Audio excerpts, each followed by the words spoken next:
What if I told you that the 1,000-year history of the world's greatest empire collapsed in just 53 days? We are accustomed to thinking of fortress walls as reliable protection, but in that year, stone proved weaker than human determination and gunpowder. Constantinople was not just a city, but a symbol of eternity, a golden bridge between Europe and Asia that seemed impregnable to any conqueror. Mehmed II, a young and ambitious sultan, decided to challenge not just an army, but history itself, bringing forces to the city walls that his contemporaries called endless. This confrontation became a point of no return, a moment when medieval knightly traditions clashed with the cold efficiency of the new era of artillery. The outcome of this battle determined the fate of the entire world for centuries to come, changing trade routes, political maps, and even the culture of the Renaissance itself. Watch the video to the end to find out how one forgotten unlocked door could decide the fate of the greatest citadel in human history.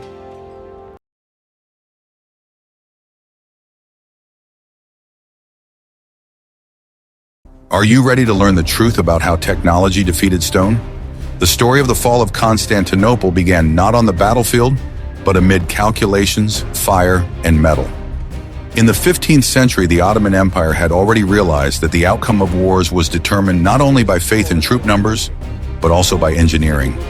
Large fortresses, which had been considered impregnable for centuries, were confronted for the first time with weapons that cracked not wood, but the very concept of security. Cannons had been developed before, but it was here that technology became the main character in history. This time, it was a hero who came to destroy. Master Urban was one of the best foundrymen in Europe. He knew how to work with bronze so that it could withstand the pressure of fire and time simultaneously without crumbling under the load.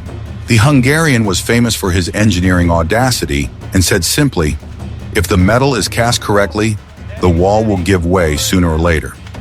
Many engineers of that time depended on the wealth of the treasury, not on the quality of the door locks. Therefore, talent sought those who paid. And that was logical for the era. Emperor Constantine V Palaiologos, who defended Byzantium, did indeed turn to Urban first, but the empire's budget had been depleted by decades of decline, wars, and economic failures.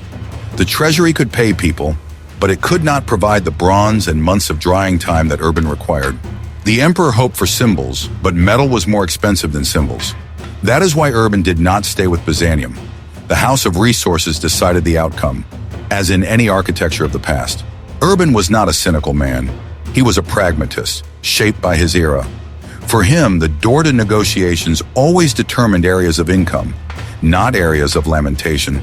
He tried to negotiate with Byzantium honestly, but was rejected not because of the idea, but because of a lack of funds. Sultan Mehmed II was a man who saw engineering as a real political force. He understood that a cannon was not an expense, but an imperial strategy. Therefore, he immediately agreed. The dialogue with the Sultan began briefly and to the point. How many resources were needed? Mehmed did not skimp on time and metal. He provided what Byzantium could not: bronze, workers, roads, bridges, oxen, and deadlines without haste. Urban understood that here, fire would not be decoration, it would be power. This was the point of choosing the path of destiny, and it was determined by income and the horizon of resources. The cannon that Urban would create was to overturn the rules of war. In Europe, builders worked with machines. In the Levant, with people and experience. But it was the wedges of the lock and the slope of the planes along the entire weapon that distinguished the basilica from simple artillery. Urban did not speak in cunning terms. He spoke in simple physical laws. The more metal, the more pressure, the stronger the masonry will collapse. This is how strategy was built, not stained glass windows. And that was knowledge. The development of the cannon became a project, not just a casting. People knew that preparation time was more important than an instant strike.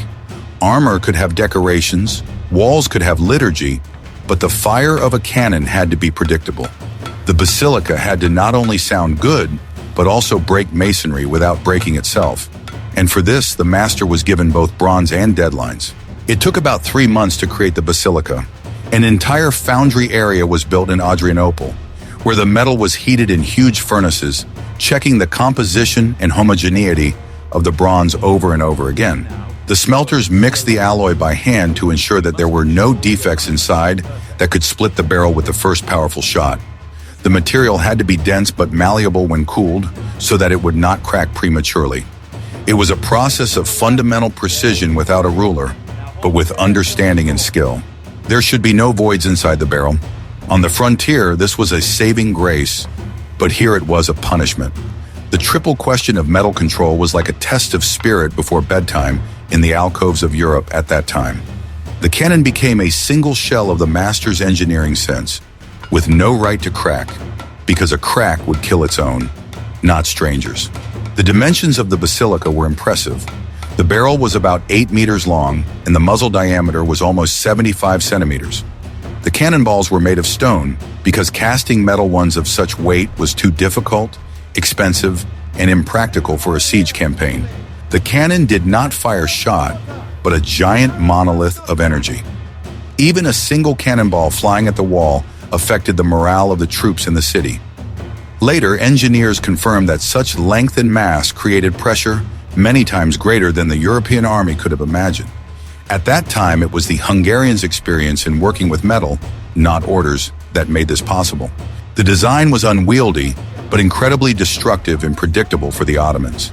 The Byzantines had also heard of similar cannons before, but they were smaller, less frequently cast, and did not have the pressure of their shape along the entire length of the metal.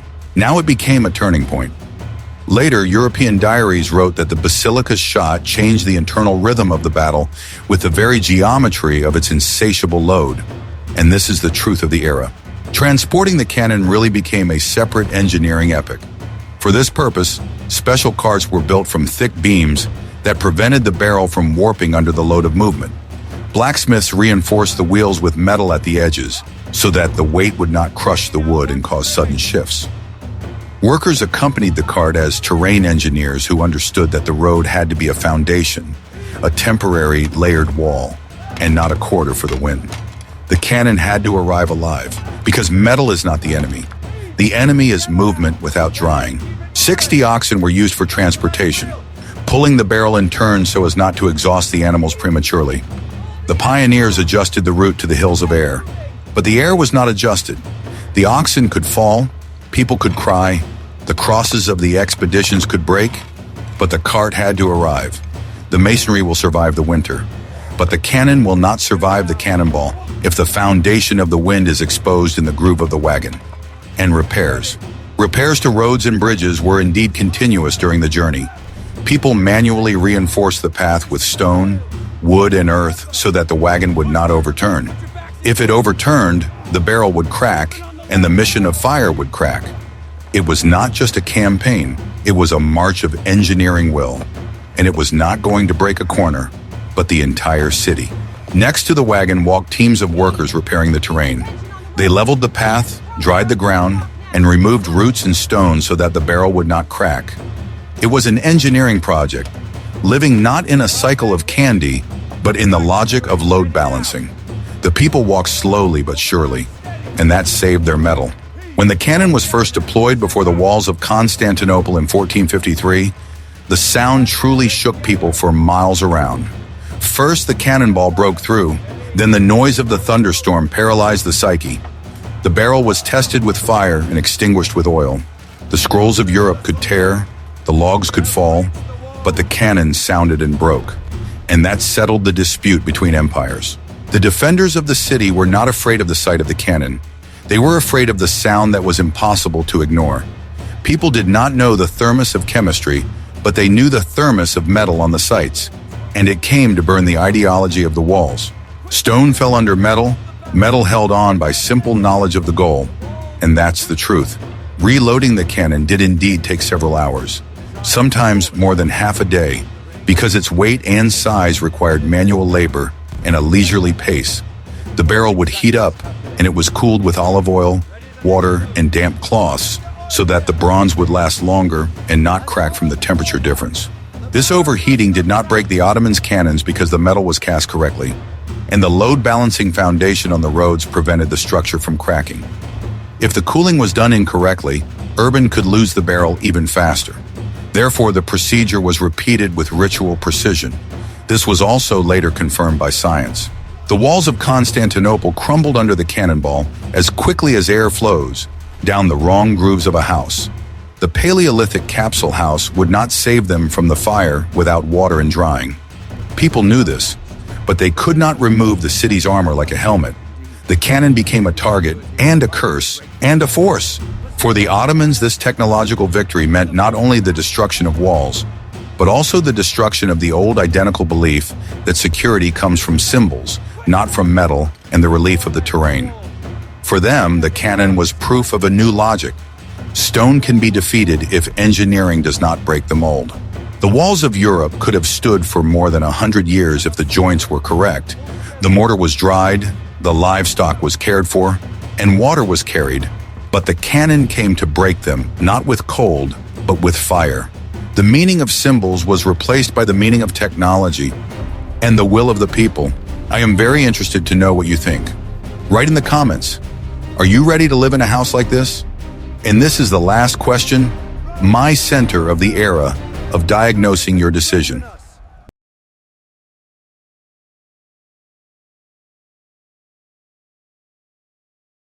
What if I showed you how a single chain held back an entire fleet?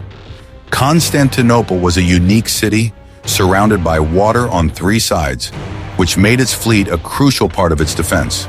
The Golden Horn Bay was always considered the most vulnerable spot, where enemy ships could enter and attack the weaker seawalls. To prevent this, the Byzantines used an ingenious and simple solution: a giant iron chain. This chain stretched across the entire entrance to the bay, from the Tower of Eugene to the walls of Galata on the other side. The huge forged links were kept afloat by wooden rafts, creating an insurmountable barrier for any vessel. The Sultan's fleet, consisting of hundreds of ships, was powerless against this passive but reliable defense. Mehmed's admirals tried to ram the chain, cut it, or set fire to the rafts, but all attempts ended in failure. The Byzantine ships, safe behind the chain, could fire on the Turkish fleet with impunity. This allowed the city's defenders to control the harbor and receive, albeit rare, supplies from their allies by sea. For Mehmed, this situation was intolerable, as control of the sea was critical to a complete blockade of the city. As long as the Golden Horn remained free, Constantinople could breathe and hope for help from Europe. The Sultan understood that frontal attacks on the chain would only lead to the loss of ships and a decline in the morale of his sailors. He needed a solution that went beyond conventional naval tactics and military logic. The Sultan's engineers and advisors searched day and night for a way to bypass this obstacle without engaging in direct combat with the Genoese ships. The situation seemed hopeless. The most powerful army in the world stood at the walls, but could not close the circle of encirclement. The defense of the Golden Horn Bay became a symbol of Byzantine resilience and the engineering genius of the past. This chain, forged many years ago, continued to serve the empire even as its armies weakened. But Mehmed was not one to give up in the face of technical difficulties, and his mind was already devising a daring plan. He decided that if ships could not pass through the water, then they would have to find another way. What role do you think the Byzantines' confidence in the reliability of this chain played? In the next chapter, you will learn how the Sultan made his ships sail where it was considered impossible.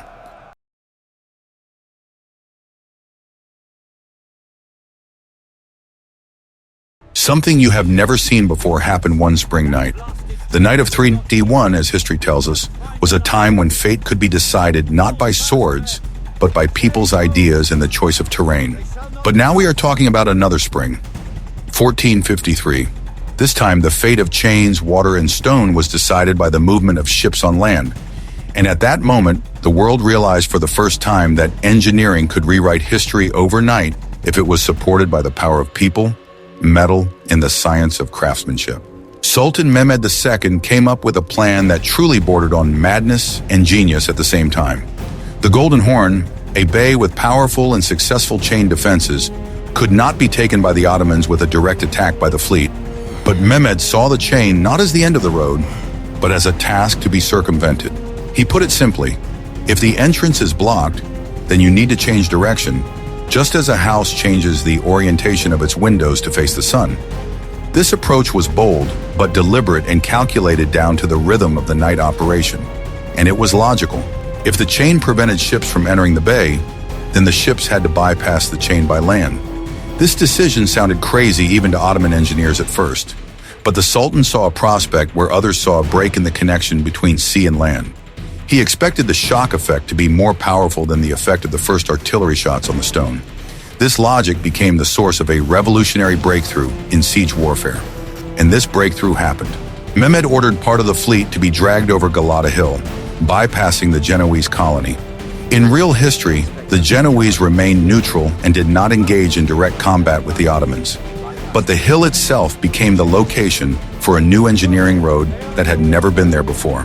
The people in the Ottoman camp understood that it was not the proximity of water that was important, but access to the direction of pressure on the target of the siege.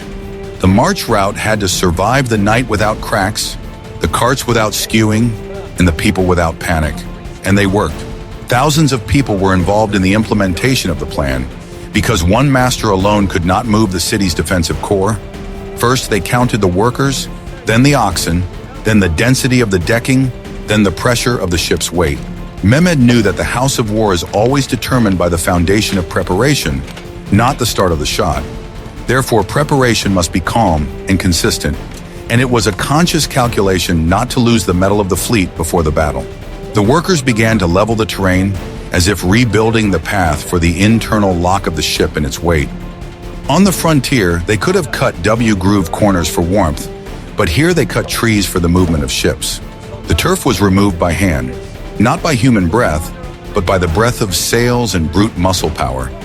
It was like creating a road that would serve as a temporary foundation without overturning under the weight of the hull. Each step was checked with the body. The decking was made of thick planks because thin wood simply would not have withstood the weight of the galleys. People worked unhurriedly to the rhythm of the night, but very precisely on the joints and pressure centers. The planks were lubricated and dried in advance at the camp. The road had to yield to the ship, not the ship to the road. That was the main rule. Trees were also cut down to clear space and eliminate the risk of large trunks falling on the hulls during storms. Not for beauty, but for the safety of the voyage. Windbreaks were left on the last line of slopes where necessary, so that the sails would catch the permissible wind and not the blizzard. And that was smart. Wooden decks were generously greased with fat, oil, and lard because it reduced the friction of the huge hulls. Fat was collected as a strategic resource that was available on the voyage and did not require complex casting, unlike perfectly glass windows. People knew that grease not only compacted the fabric fibers, but also helped the hull glide like time. And this secret was more important than the emotional embellishment of the expedition.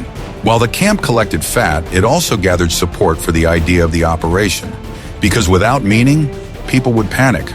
But the Ottomans did not panic. They worked. The wooden decking was treated as a living mechanism with seasonal variations. It was repaired every autumn if necessary, but laid out in the spring in such a way as to preserve the heat exchange of the air inside the fleet. Fat was the point of preparation. The construction of the road over Galata Hill was indeed not only a logistical, but also a psychological operation.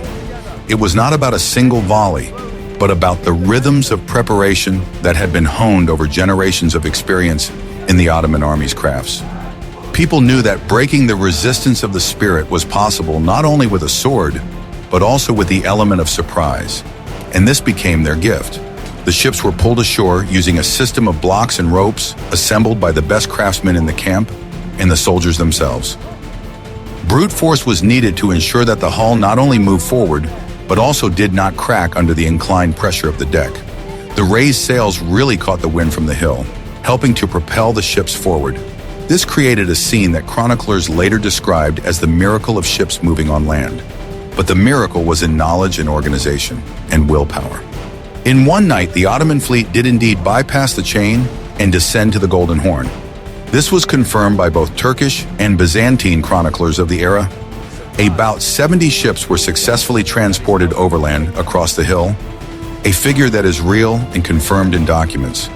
It was not a metaphorical feat, but one of effort, time, and engineering calm under pressure. It was possible because the foundation of the night march was dictated by physics and human labor. This preceded the emergence of new engineering knowledge in construction and warfare, and later this was known to reenactors. But at that time it became warfare and knowledge.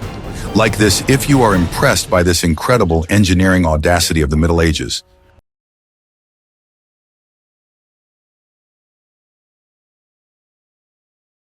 What if I told you that everything you believed was untrue and that there is no such thing as perfect defense? The walls of Constantinople, built by Emperor Theodosius II in the 5th century, were considered a marvel of fortification.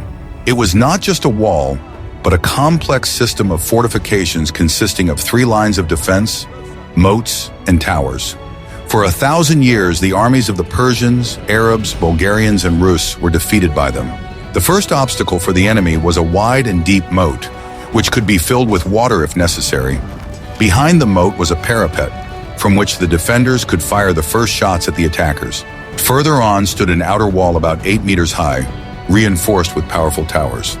This wall was designed to wear down the enemy and slow their advance towards the main fortifications. Finally, behind it stood the inner wall, a gigantic structure 12 meters high and almost 5 meters thick. Its 96 towers dominated the terrain, allowing crossfire to be directed at any point in front of the walls. The space between the walls, the peribolos, was a death zone where the enemy was trapped under fire from both sides. This system of echelon defense allowed the defenders to maneuver and retreat to more protected positions. Byzantine engineers used a special mortar and layers of brick that made the walls resistant to battering rams and even earthquakes. It was the pinnacle of ancient engineering, embodied in stone and lime. However, by 1453, the walls had fallen into disrepair, and the city's garrison was too small to fully man all the towers. 12 miles of perimeter had to be defended by a handful of soldiers stretched out in a thin line across the enormous fortifications. Constant bombardment by Ottoman artillery, working day and night, methodically destroyed the ancient masonry. Every night, the defenders tried to patch up the holes using earth, barrels, stones, and whatever else they could find. It was a battle not only between people, but also between materials. Ancient limestone against modern bronze and gunpowder. The walls of Theodosia held on with their last ounce of strength, absorbing tons of cannonballs and saving the lives of the city's inhabitants. But even the most powerful walls cannot stand forever if the earth itself begins to open up beneath them. Are you ready to find out what happened deep beneath the foundations of the great city?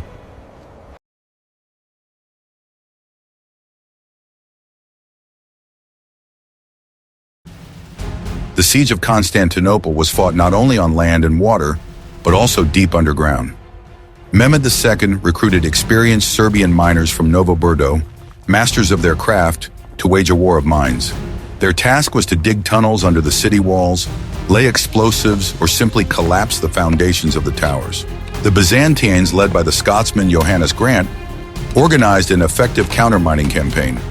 Grant was an expert in siege warfare and knew how to detect an enemy sneaking around in the darkness underground. The defenders placed bowls of water or stretched membranes along the walls, which served as primitive seismographs.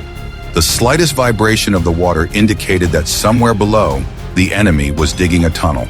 Upon discovering a tunnel, the Byzantines dug their own counter-tunnel to intercept the Sultan's diggers. In the narrow, dark, and stuffy burrows, fierce battles were fought by torchlight. In these underground battles, it was impossible to use long weapons, so knives, pickaxes, and shovels were used. It was a war of touch, where every sound could mean imminent death. Grant used other methods as well. He ordered smoke to be pumped into the tunnels or water to be poured in to smoke out or drown the enemies. Sometimes the Byzantines simply collapsed the tunnel vaults, burying the Ottoman sappers alive under tons of earth. Once, they managed to capture an important Turkish engineer who, under torture, revealed the location of all the other tunnels. This allowed the defenders to methodically destroy all the mine galleries that threatened the walls. This invisible war required enormous tension and constant vigilance from the few defenders. Grant's success in the underground war was one of the few bright moments for those besieged in those difficult days. Thanks to their professionalism and ingenuity, the Sultan's attempt to destroy the walls from below failed completely. The walls held, and Mehmed had to rely once again on his artillery and numerical superiority. But while the underground threat had been eliminated, the threat from the skies was only beginning to loom over the city.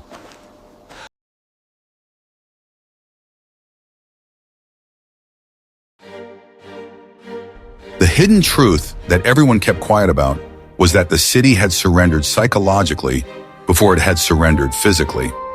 Medieval chroniclers later acknowledged that morale had begun to crumble long before the final assault. The walls were still standing, but faith in salvation was already fading. People were losing their sense of control over their destiny.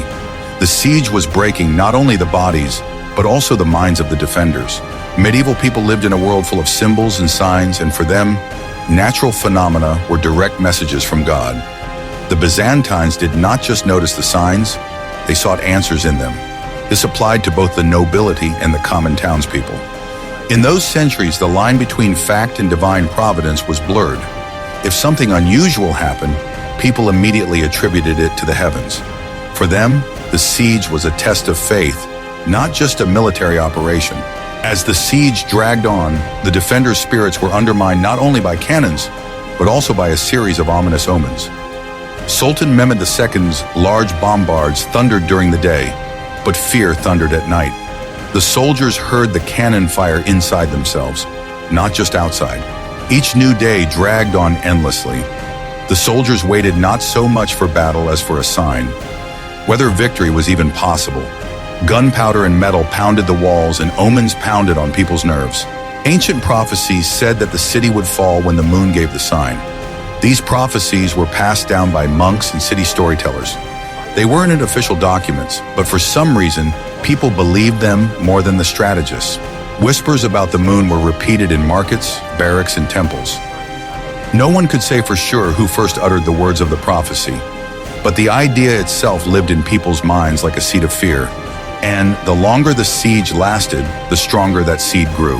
And then, on the night of the full moon, a lunar eclipse occurred, turning the night sky blood red. This coincided with a critical moment in the siege in May 1453. For many, it was more than a coincidence. It was confirmation of old fears. The moon looked frightening, like a warrior's shield covered in blood. A wave of silence swept through the streets, followed by whispers. People lay awake, staring at the sky.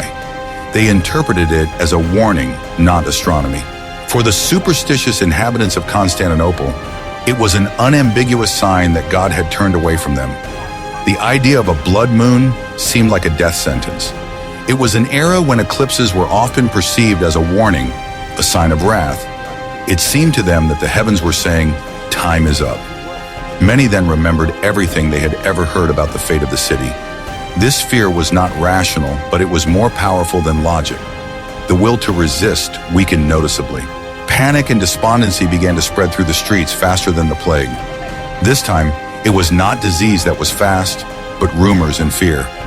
People were not afraid of dying, but of dying in vain. Stories of downfall and betrayal circulated between neighborhoods, even if they were not true. The guards tried to maintain order, but order was already falling apart. The sky was considered the enemy, and the sky cannot be stopped. And this feeling spread faster than any microbe. The emperor understood that the city needed to be saved, not only with weapons, but also with hope. He saw how people's faces changed from fear to emptiness. Byzantine emperors often relied on religious imagery to unite the people. Now it was needed more than ever.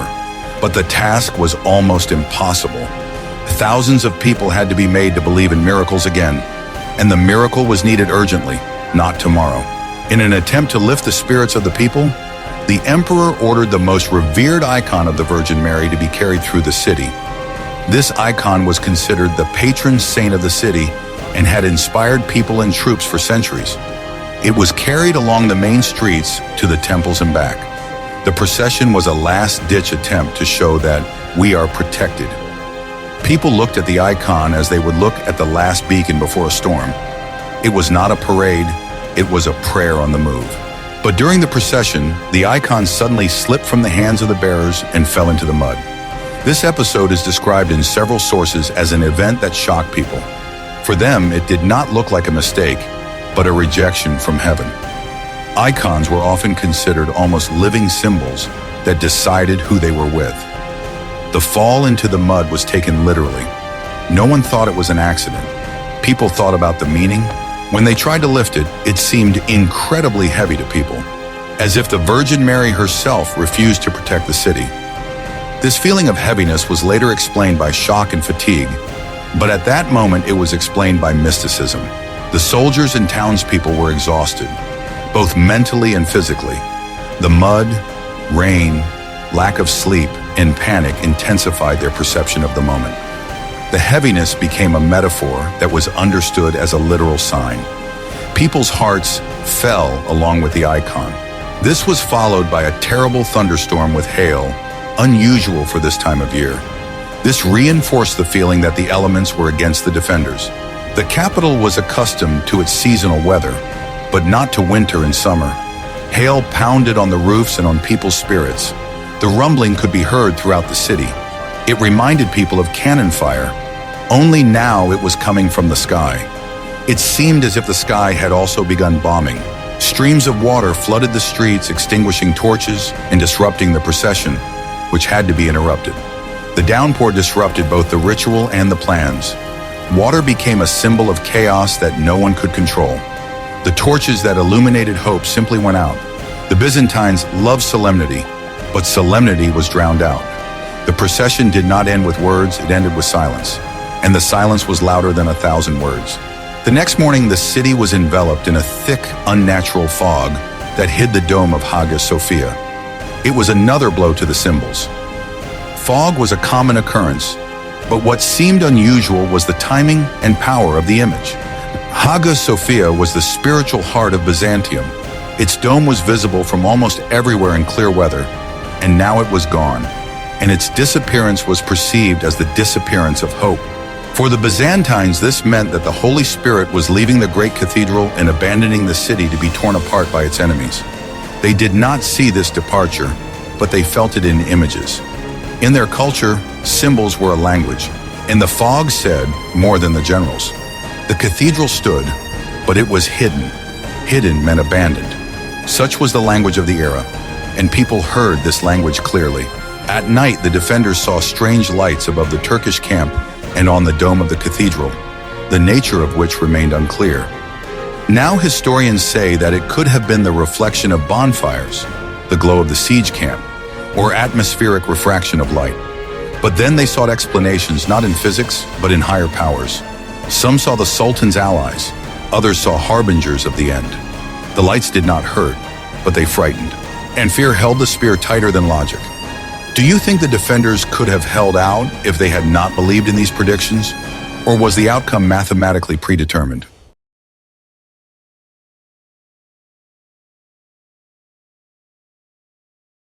At the end of May, Sultan Mehmed realized that time was working against him. Unrest was brewing in the camp, and rumors of the approaching Venetian fleet were becoming more insistent. He gathered his commanders and announced preparations for a decisive general assault. The city was offered one last chance to surrender, but Emperor Constantine refused, choosing honor over life. On May 28th, an unnatural, frightening silence reigned in the Ottoman camp, which was more deafening than the cannonade. The soldiers rested, prayed, and prepared their weapons for tomorrow's battle, which was to be their last. The Sultan ordered thousands of torches and bonfires to be lit after sunset, turning night into day around the city walls. To the beat of drums and the sound of trumpets, mullahs read prayers, inspiring the warriors with promises of eternal glory and rich spoils. At that time, perhaps the most tragic and majestic service in the history of Christianity was taking place in Constantinople. Orthodox and Catholics prayed together in Hagia Sophia, forgetting their centuries-old feuds in the face of death. Emperor Constantine walked around the walls addressing each soldier and each commander with farewell words. He asked forgiveness from everyone he might have offended and called on them to stand to the end for their faith and their homeland. The defenders repaired the last breaches and distributed the remaining arrows and gunpowder, knowing that most of them would not survive the next day. The city resembled a wounded beast preparing for its last leap. Mehmed divided his forces into 3 waves. First, the irregular units of the Bashabazuks were to go in to wear down the enemy. They were followed by the regular Anatolian regiments, and only at the end came the elite Janissary Guard. The Sultan's plan was simple and cruel: to press down on the defenders continuously without giving them a moment's respite. He knew that the city's garrison was too small to withstand an endless succession of fresh attacking troops. That night marked the boundary between two eras, the last breath of Roman history. Both sides understood that dawn would bring the denouement of a drama that had lasted almost 2 months. The air was electrified with anticipation, fear mingled with determination, and prayers in different languages rose to the same sky. Everything was ready for the finale.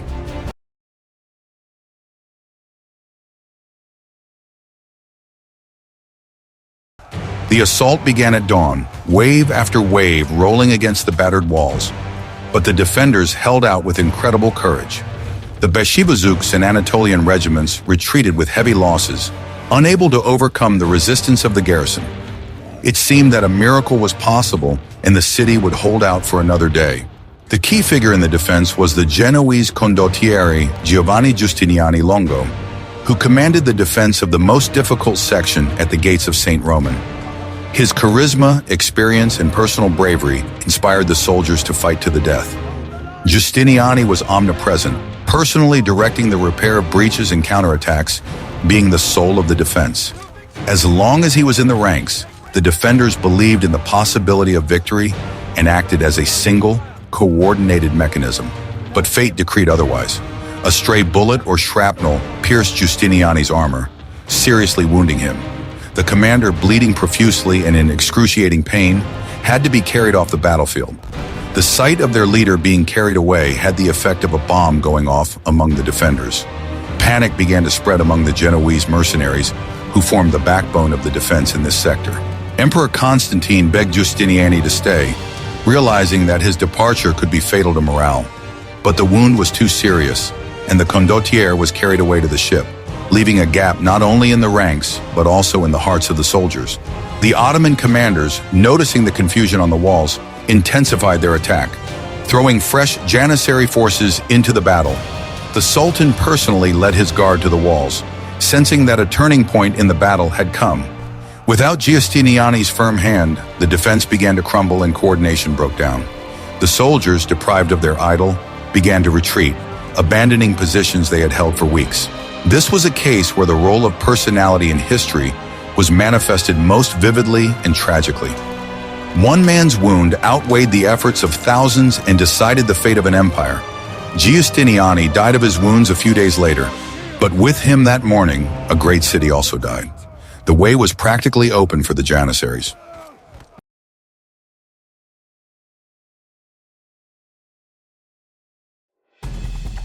In the chaos of battle, an accident occurred that became the final nail in the coffin of Byzantium.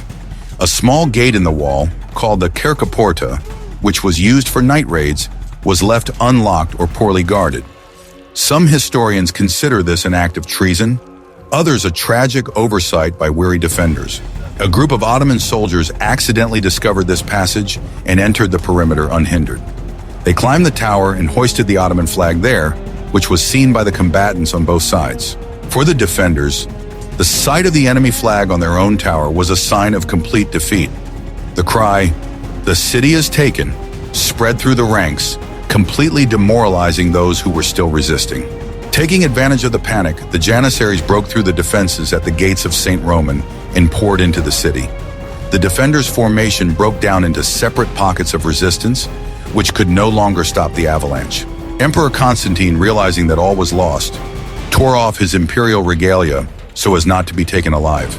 With a sword in his hands, he threw himself into the thick of the battle along with his last loyal comrades. His body was never found and identified with certainty.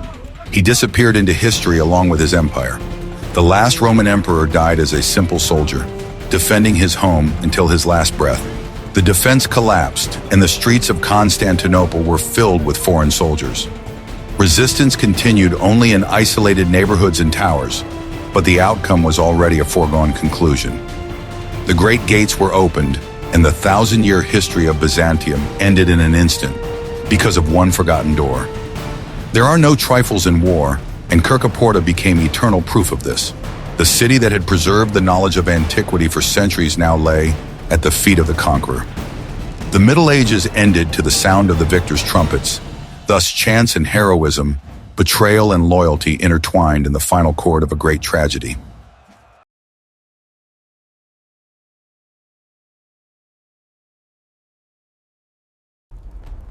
The fall of Constantinople sent shockwaves throughout the Christian world, comparable to the fall of Rome.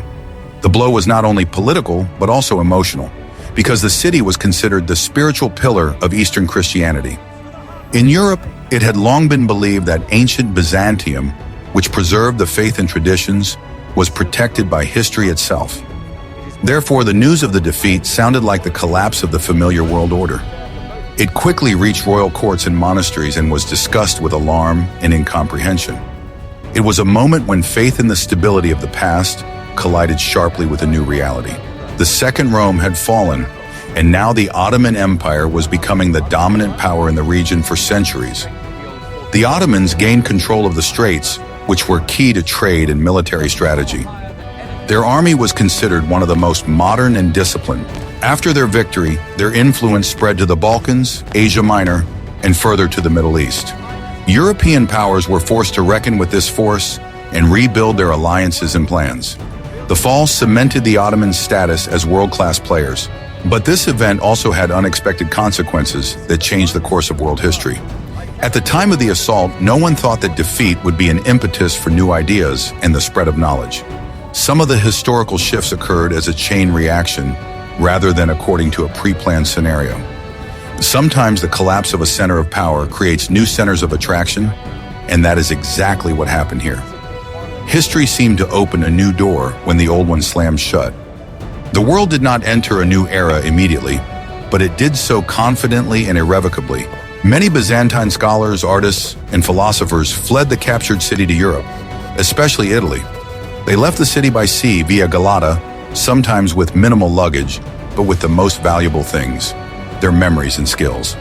These were people who knew how to read and preserve ancient texts, who knew rhetoric, mathematics, medicine, and logic.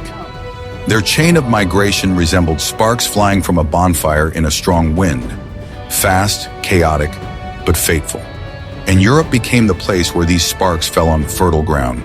They brought a new breath of life, without even realizing the scale of their role. They brought with them precious manuscripts, knowledge of ancient Greek, and ancient wisdom that had been forgotten in the West. For many centuries, the Greek originals of Plato, Aristotle, and Homer were hardly read in the West. They knew only retellings and fragments, translations via Latin or Arabic. Therefore, the appearance of people who could explain Greek directly was a cultural shock.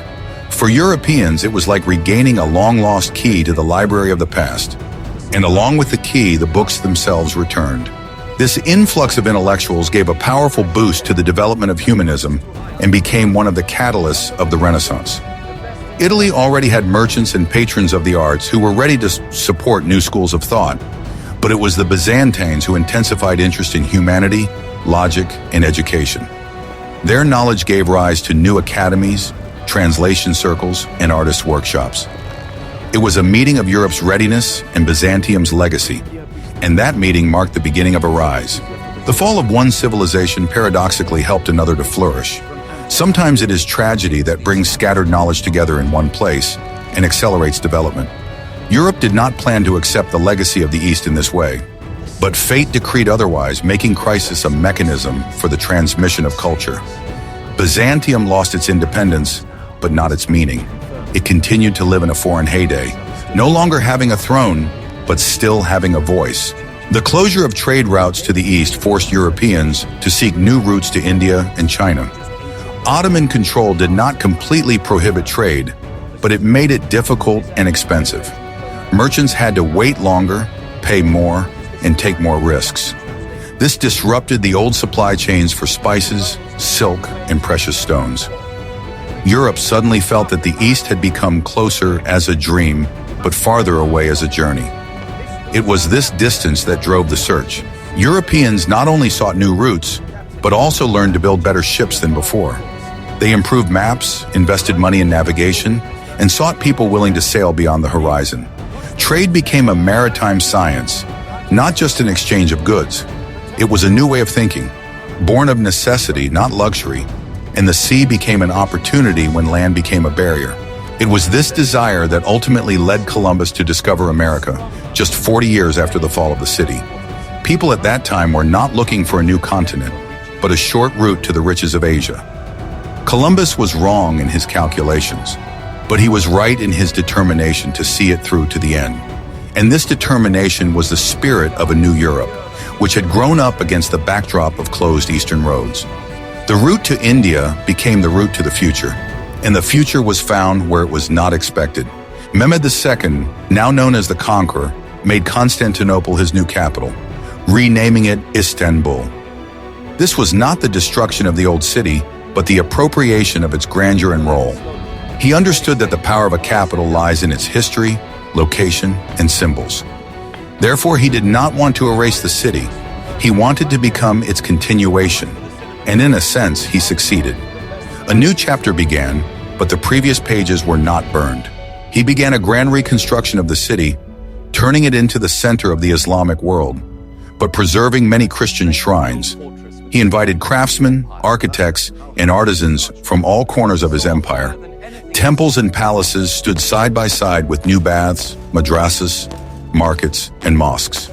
Mehmed was not in favor of completely destroying foreign cultures. He took power, but he did not take away memories. And those memories remained part of the new city. Hagia Sophia was converted into a mosque, but its beauty and grandeur were preserved for posterity. With minarets, it looked different, but it did not lose its architectural genius. Even Muslim historians admired its forms. The Ottomans reinforced, plastered, and repaired it, but did not destroy or disfigure it. This preservation was not out of mercy, but out of an understanding of its value. The city took on a new meaning, but did not completely lose its old appearance. The city flourished again, becoming a bridge between cultures, but now under new banners. Trade and life returned faster than those who remembered the storming had expected. New languages, new prayers, and new melodies sounded in the streets. It became more complex as a symbol, but richer as a space. People lived there again because living was a necessity, not a political choice. And the city proved that it could be reborn in any hands.